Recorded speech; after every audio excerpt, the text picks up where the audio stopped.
Hello అందరికీ welcome back to my channel. So ఈరోజు వీడియోలో టాపిక్ ఏంటంటే ఆపరేషన్ పోలోకి లీడ్ చేసినటువంటి కొన్ని మెయిన్ ఇన్సిడెంట్స్ ఏంటి అని చెప్పేసి చూస్తున్నాం. సో దాంట్లో భాగంగా నేను ఆల్రెడీ యథాతథ స్థితి ఒప్పందం, అలాగే అఖిల భారత సంస్థానాల ప్రజాప్రతినిధి దాని గురించి కూడా వీడియోస్ మన ఛానల్లో అప్లోడ్ చేశాను. Do checkout. తర్వాత వీడియో చూడండి. సో భాగ్యనగర్ రేడియో స్టేషన్ అంటే ఏంటో ఇప్పుడు చూద్దాం.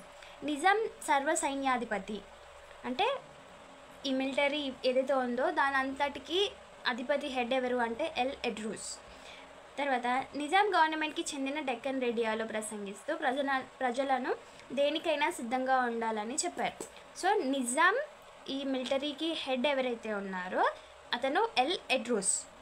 తర్వాత ఆయన ఏం చేశాడంటే డెక్కన్ రేడియో అంటే ఇది నిజాం గవర్నమెంట్కి సంబంధించింది. ఆ డెక్కన్ రేడియోలో ఆయన ఏం చెప్పారంటే ఇప్పుడున్న సిచ్యువేషన్స్ అన్నీ అప్పుడున్న సిచ్యువేషన్స్ అన్నీ ఎక్స్ప్లెయిన్ చేస్తూ ఎలాంటి పరిస్థితులైనా రావచ్చు వాటన్నిటికీ రెడీగా ఉండాలని చెప్పారు. డెక్కన్ రేడియోలో అబద్ధాల ప్రచారం చేస్తుండటంతో ఉద్యమకారులు భాగ్యనగర్ రేడియో స్టేషన్ను ఏర్పాటు చేశారు. డెక్కన్ రేడియో అనేది నిజాంకి చెందింది.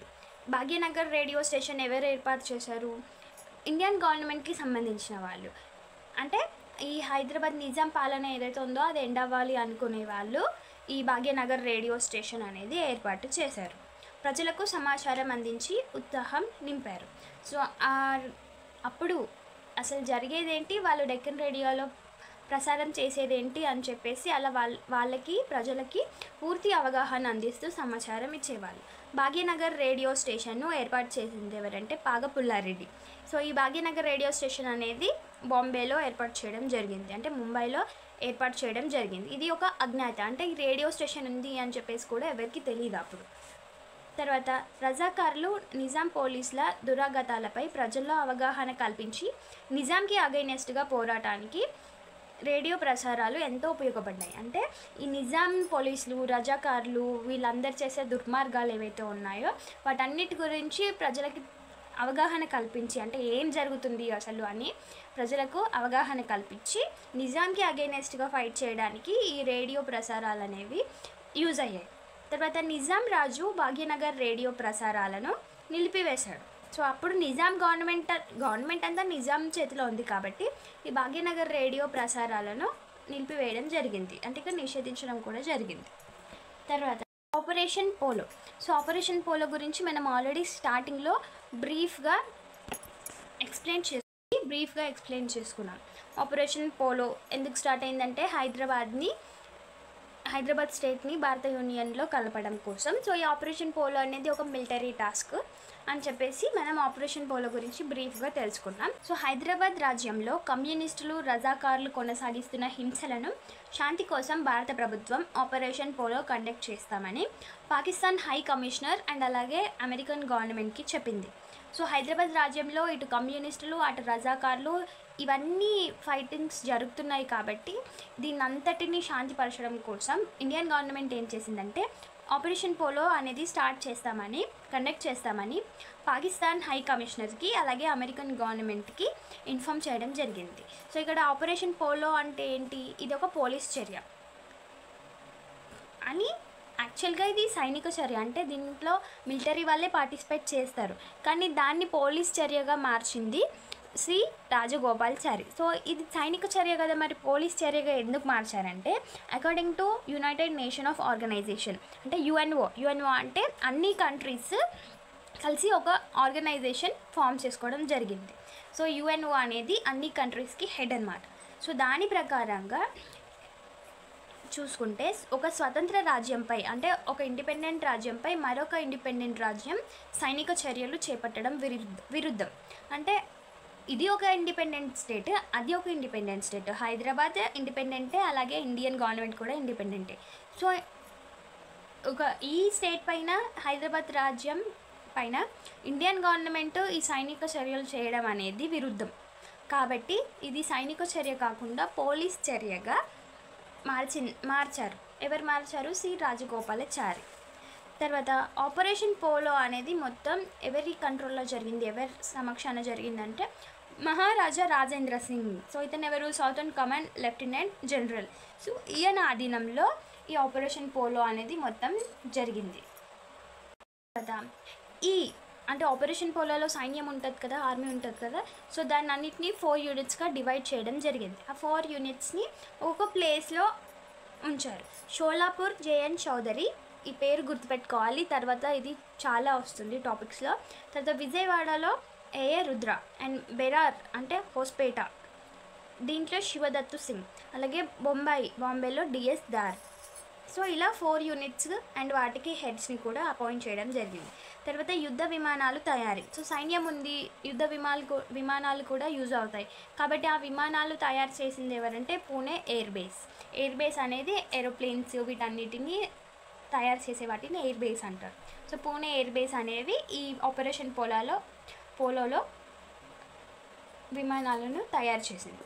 తర్వాత 1948 సెప్టెంబర్ 13 రోజు, ఇక్కడ నుండి క్లియర్గా వినండి, 1948 సెప్టెంబర్ 13 రోజు ఎర్లీ మార్నింగే అంటే 5 ఆ టైంలోపే కాల్పులు ప్రారంభం. ఇక్కడ హైదరాబాద్ చుట్టూ. సో హైదరాబాద్ సంస్థానం ఏదైతే ఉందో హైదరాబాద్ సంస్థానం చుట్టూ కాల్పులు ప్రారంభించారు.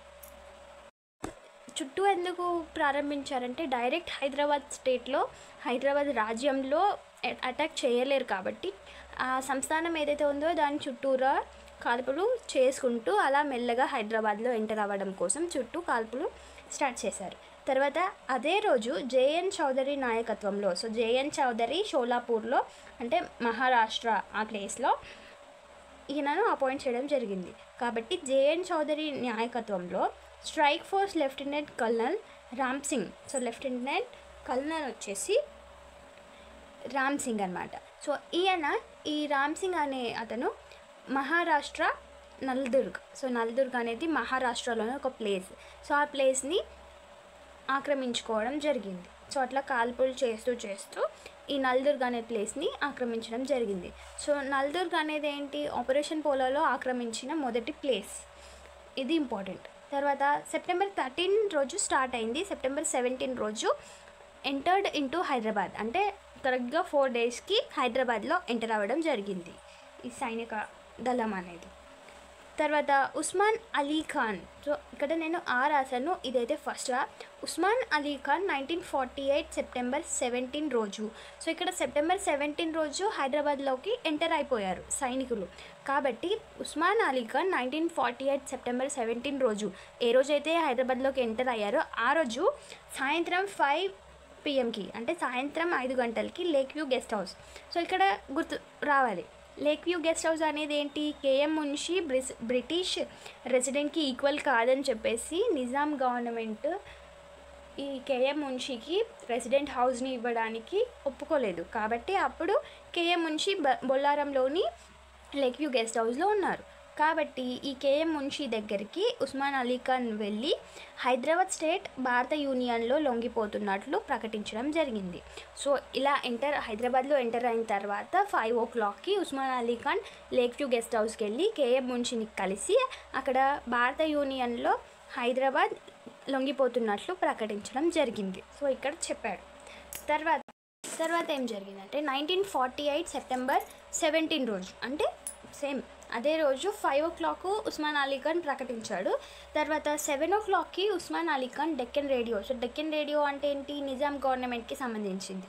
సో నిజాం గవర్నమెంట్ సంబంధించినటువంటి రేడియో డెక్కన్ రేడియో నుంచి ఇండియన్ గవర్నర్ జనరల్ పేరు మీద ఆయనని ప్రకటన చేస్తూ ఏం చెప్పాడంటే హైదరాబాద్ స్టేట్ అనేది భారత యూనియన్లో కలిసిపోతుంది అని చెప్పేసి రేడియో ద్వారా అనౌన్స్ చేయడం జరిగింది. సో ఇక్కడ Indian military permission granted, so Indian military permission ఇచ్చింది.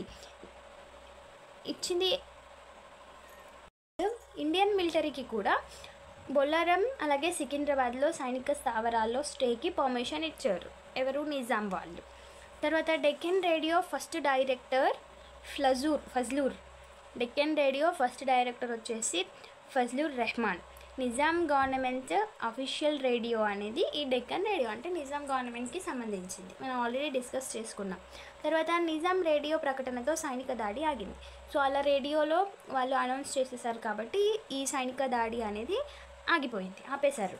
తర్వాత 1948 సెప్టెంబర్ 17 అంటే సేమ్ డే, అదే రోజు నిజాం పాలన అంతమై హైదరాబాద్ ఇండియన్ యూనియన్లో విలీనం అవ్వడం జరిగింది. సో ఇది మెయిన్ పాయింట్ వచ్చేసి 1948 సెప్టెంబర్ 13 రోజు ఆపరేషన్ పోలో స్టార్ట్ అయింది. తర్వాత 1948 సెప్టెంబర్ 17 రోజు, అంటే కరెక్ట్గా 4 డేస్కి నిజాం పాలన అంతమై హైదరాబాద్ ఇండియన్ యూనియన్లో విలీనం అయిపోయింది. సో దాని తర్వాత ఆబ్వియస్లీ ఇండియన్ గవర్నమెంట్ చేతిలోనే హైదరాబాద్ రూలింగ్ అనేది ఉంటుంది.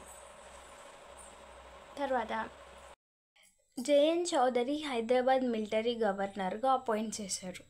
ఎందుకు? Because he reached Hyderabad first. So ఆయన హైదరాబాద్కి ఫస్ట్ రీచ్ అయ్యాడు కాబట్టి అతన్ని మిలిటరీ గవర్నర్గా అపాయింట్ చేయడం జరిగింది.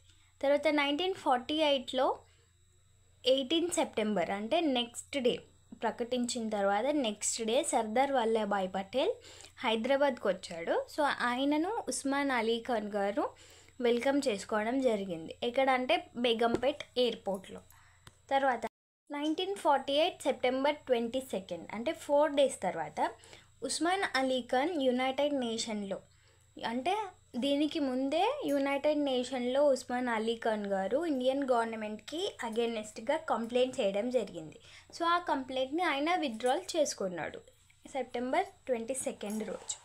తర్వాత 1948 సెప్టెంబర్ 17 రోజు, అంటే ఏదైతే హైదరాబాద్ స్టేట్ ఇండియన్ యూనియన్లో కలిసిపోయిందో ఆ రోజుని ఒక్కొక్క స్టేట్ వాళ్ళు ఒక్కొక్క విధంగా దాన్ని సెలబ్రేట్ చేసుకుంటారు. సో తెలంగాణలో విద్రోహ దినం లేకపోతే విమోచన దినంగా సెలబ్రేట్ చేసుకుంటారు. అదే హైదరాబాద్ కర్ణాటకలో అయితే విభజన దినంగా, మహారాష్ట్రలో మరాఠ్వాడా సంగ్రామ్ ముక్తి దివాస్.